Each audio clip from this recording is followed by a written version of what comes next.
Welcome back to our channel education SK में। तो आज के हमारी इस वीडियो में हम लेकर आए हैं जो 10 रूपकम है, उसमें जो श्रृंगार रस है उसके ऊपर हमारी आज की हमारी वीडियो है। तो जो श्रृंगार रस है आचार्य धनंजय के द्वारा विभाव आदि के द्वारा, ठीक है, इसमें लक्षण भेद और उदाहरण हम लेकर आए हैं। ठीक है, तो जो श्रृंगार रस है उसका जो स्थायी भाव है आस्वाद्यमान रति स्थायी भाव को श्रृंगार रस माना गया है, जिसका स्थायी भाव कौन सा है? रति स्थायी भाव है इसका। इसलिए स्थायी भाव और रस भी कोई तात्विक भेद नहीं है। इसी कारण आचार्य ने स्थायी भाव का लक्षण पृथक न करते हुए इसे रसों के साथ ही लिखा है। ठीक है, तो इसका जो प्रकार क्या है आइए हम पढ़ते हैं। तो इस प्रकार से हमारा जो श्रृंगार रस है, देखो सबसे पहले जो श्रृंगार रस है, श्रृंगार रस के 3 भेद है, अयोग, विप्रयोग और संभोग। ठीक है, जो विप्रयोग उसका जो भेद है मान विप्रयोग और प्रवास विप्रयोग, जिसमें क्या कार्य के होने वाला या संभ्रम में होने वाला या शाप में होने वाला हो, और मान में क्या है? प्रेरणमान और ईर्ष्यमान हो। ठीक है, इस प्रकार से इसका जो भेद है ये चार्ट समझ लीजिएगा। आगे हम शुरू करते हैं कि श्रृंगार रस क्या है। जैसा कि अभी हमने पढ़ा, इसका जो स्थायी भाव है क्या है? रति है। ठीक है, तो रम्य देश काले काल वेशा भोगा दी सेवनी प्रमोदात्मा इति सेव यूनानी नर्यो कथे प्रहसलम श्रृंगार रसो मधुरा विचेष्टते। अर्थात है इसमें क्या कहा गया कि रमणीय देश काल कला वेश भोग आदि के सेवन के द्वारा जो परस्पर अनुरक्त योग युक्ति के जो प्रमोद होता है वह रति भाव कहलाता है, यानी कि श्रृंगार रस कहलाता है। वही मधुर अंग चेष्टाओं से पुष्ट होकर श्रृंगार रस कहलाता है। ठीक है,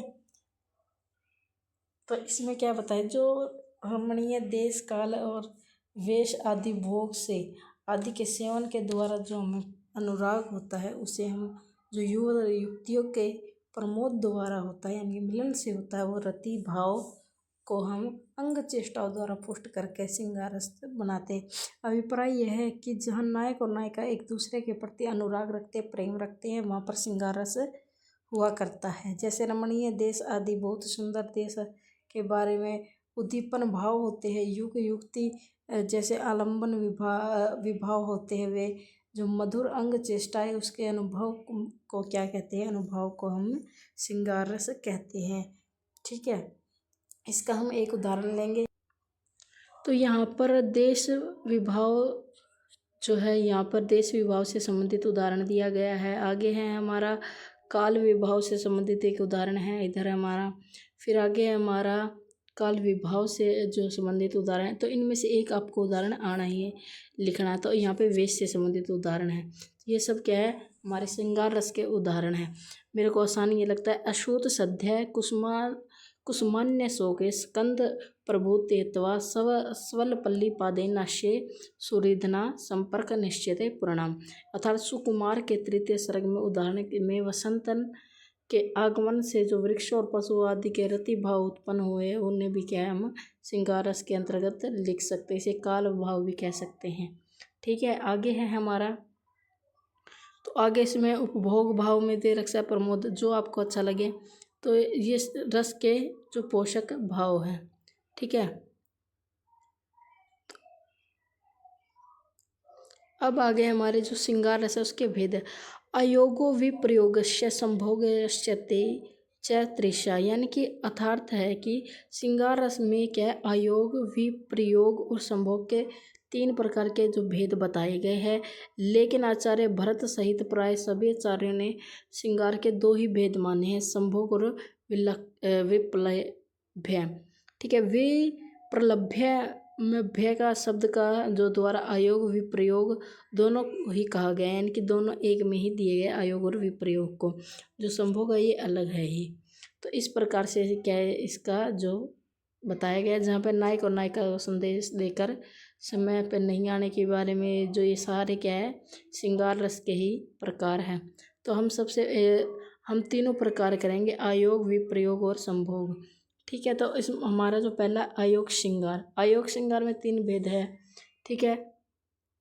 प्रथम भेद श्रृंगार है जिसका स्वरूप 10 रूपों में कुछ इस प्रकार तत्रो योग अनुराग्य अभिनव्यो योचिते चितायो प्रत्ययन्ते द्वे प्रया विप्रय संगकम। अर्थात अयोग श्रृंगार वह होता है जहाँ नव यौवन से युक्त एक चित्त वाले नायक एवं नायिका के अनुराग होता है। यानी कि नव यौवन के जो नए नए युवक और युवती है, नायक नायिका है, उनके बीच का जो अनुराग है एक दूसरे के अधीन होने के कारण और देववश होने के दोनों एक दूसरे से दूर रहते हैं, अंतर मिलन नहीं होता है। ठीक है। जिसमें क्या मिलन ना हो उसे अयोग जो श्रृंगार कहते हैं। ठीक है। इसके 2 प्रकार भी बताया है। प्रथम पराधीनता के कारण और दूसरा देव के कारण होता है। ठीक है। देव तथा पिता आदि के अधीन होने के कारण रत्नावली नाटिका में सागरिका का वत्सराज के साथ जो मालती का माधव के साथ मिलन होता है सुकुमार में। तो इस प्रकार से हम उदाहरण देखकर क्या है इसका एक जो उदाहरण है हम लिख सकते हैं। ये कौन सा आ गया? वियोग श्रृंगार रस। तो इसमें आगे क्या दिया गया, इसमें एक हम उदाहरण लिख देंगे और उसके बारे में हम बता देंगे इसमें क्या क्या हुआ है। ठीक है। आगे हमारा अभिलाषा को हम छोड़ देंगे और इसका वियोग जो इसका दूसरा प्रकार है वियोग। वियोग जो श्रृंगार रस है दूसरा भेद है वियोग। आचार्य धनंजय के द्वारा इसका स्वरूप है विप्रयोग अस्तु श्लेषो रूढ़ी विस्ध्र्यो दृष्टा मान प्रवास भेदेन मानो अपि प्राण यशसे। यथार्थ जिनका गाढ़ अनुराग होता है, बहुत गहरा अनुराग होता है, वो तो नए नए जो नवयुक्तियों का होता है। इसमें क्या है, जिनका गाढ़ा अनुराग होता है ऐसे नायक नायिका को पृथक हो जाना विप्रयोग कहलाता है। यानी कि उनका अलग हो जाना क्या है, विप्रयोग जो श्रृंगार रस कहलाता है। इसमें एक दूसरे से प्राप्त कर लेने वाले नायक और नायिका अलग होकर विप्रयोग होना कहलाता है। और प्रवास के रूप में 2 प्रकार के होते हैं, मान विप्रयोग और प्राण विप्रयोग। ठीक है। इसका हम एक उदाहरण लिख देंगे जो कि हम इनमें से एक लिख सकते हैं। हम ये वाला लिख देंगे अस्मिन लता गृह। फिर इसमें हम जो जहाँ से लिया गया उसके बारे में लिख देंगे। ठीक है। आगे है हमारा जो तीसरा है संभोग। संभोग क्या होता है? जो संभोग है आचार्य धनंजय ने 10 रूपकों में श्रृंगार रस के तृतीय भेद के रूप में संभोग श्रृंगार रस का जो अनुराग स्वरूप निम्नलिखित बताया है कि अनुकूलो निषेवस्ते यत्रा न विलास नो दर्शन स्पर्श नादीनी संभोगो मुंदा नवती चेष्टात्र प्रवंतते लीला 10 योषिताम दक्षिणायाम देवव्रत प्राण रूपा प्रियतम वती।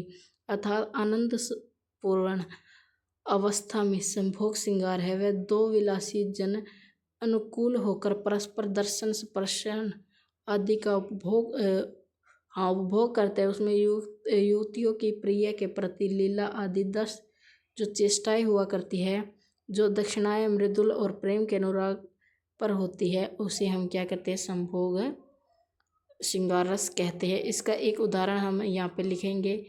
उदाहरण सभी का लिखना है। ठीक है।